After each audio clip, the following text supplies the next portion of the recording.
بخت نصر بادشاہ ابتدا میں نہایت نیک بخت اور صالح تھا۔ حضرت زکریا علیہ السلام اور حضرت یحییٰ علیہ السلام کی نہایت اطاعت کرتا تھا۔ اتفاقاً اس نے ایک عورت سے نکاح کیا جس کے ہمراہ ایک لڑکی نہایت حسینہ اور جمیلہ پہلے شوہر سے تھی۔ جب وہ لڑکی سن بلوغ کو پہنچی تو بادشاہ اس کی بہار حسن دے کر فریفتہ اور دیوانہ ہو گیا۔ اس کی ماں کو پیغام دیا، وہ بہت خوش ہوئی، مگر دل میں اندیشہ کیا کہ بادشاہ پیغمبروں کا مطیع فرمان ہے اور نکاح اللہ کے پیغمبر کی شریعت کے خلاف ہے، وہ کیوں اس کام کی اجازت دیں گے؟ اس لیے بادشاہ سے کہا کہ تم اس کا مہر ادا نہ کر سکو گے۔ اس نے دریافت کیا کہ کتنا مہر ہے؟ جو کچھ کہو گے میں دوں گا۔ عورت نے کہا، اس کا مہر تمہارے دونوں پیغمبروں کا سر ہے، اگر تم یہ مہر ادا کر سکو تو لڑکی حاضر ہے، ورنہ اس لڑکی کا نام مت لو۔ بادشاہ نے کہا کہ یہ پیغمبر ہمارے دشمن نہیں بلکہ ہمارے خیرخواہ اور دعاگو ہیں، ان کو بے جرم گناہ قتل کرنا ظلم عظیم ہے، اس کے سوا کچھ اور مانگو، جو مہر کہو مجھے منظور ہے۔ اس نے کہا، اس کے سوا کوئی مہر نہیں ہے۔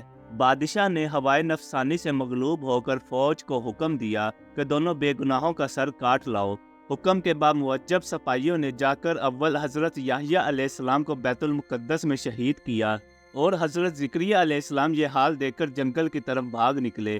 فوج پیچھے ہوئی اور شیطان نے ان کی رہنمائی کی۔ جب سپاہیوں نے آ دبایا اور گھیر لیا تو حضرت زکریا علیہ السلام ایک درخت سے التجا کی کہ مجھ کو اس وقت پناہ دے۔ وہ درخت پھٹ گیا، یہ اس کے اندر سما گئے، وہ پھر بند ہو گیا، لیکن قدرے کپڑا باہر رہ گیا۔ فوج متحیر ہوئی کہ کہاں غائب ہو گئے۔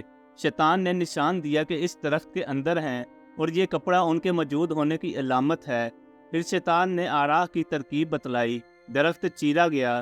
جب نوبت آرا کی سر تک پہنچی تو حضرت زکریا علیہ السلام نے سسکی بھری۔ حکم الہی نازل ہوا، اگر اف کرو گے تو پیغمبری سے خارج کر دیے جاؤ گے۔ تم نے غیر سے کیوں پناہ مانگی؟ اگر ہم سے التجا کرتے تو کیا ہم پناہ نہیں دے سکتے تھے؟ اب اس کا مزہ چکھو اور چپ سر پر آرا چلنے دو۔ غرض یہ کہ سر سے پاؤں تک جسم چیرا گیا اور حضرت زکریا علیہ السلام نے دم نہ مارا۔ جب دونوں پیغمبر اس بے دردی سے قتل ہوئے تو غضب الہی نازل ہوا، دن تاریخ ہو گیا۔ ایک بادشاہ فوج خونخوار لے کر چڑھا اور اس کے شہر کے باشندوں کو گرفتار کر لیا۔ حضرت یحییٰ علیہ السلام کا خون بند نہ ہوتا تھا، جب قبر میں رکھتے تھے تو قبر خون سے لبریز ہو جاتی تھی۔ بادشاہ کے لشکر نے قسم کھائی کہ جب تک خون بند نہ ہوگا میں قتل سے باز نہ رہوں گا۔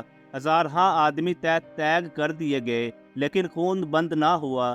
اس وقت ایک شخص حضرت یحییٰ علیہ السلام کی لاش پر آیا اور کہا کہ تم پیغمبر ہو یا ظالم؟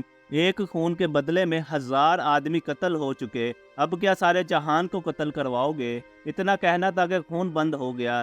جامعہ دمشق میں حضرت یحییٰ علیہ السلام کی قبر مبارک ہے۔ اس واقعے سے سبق حاصل کرتے ہوئے ہمیں چاہیے کہ نہ تو کبھی کسی پر کوئی ظلم کرے اور نہ اللہ کے سوا کسی سے مدد مانگے۔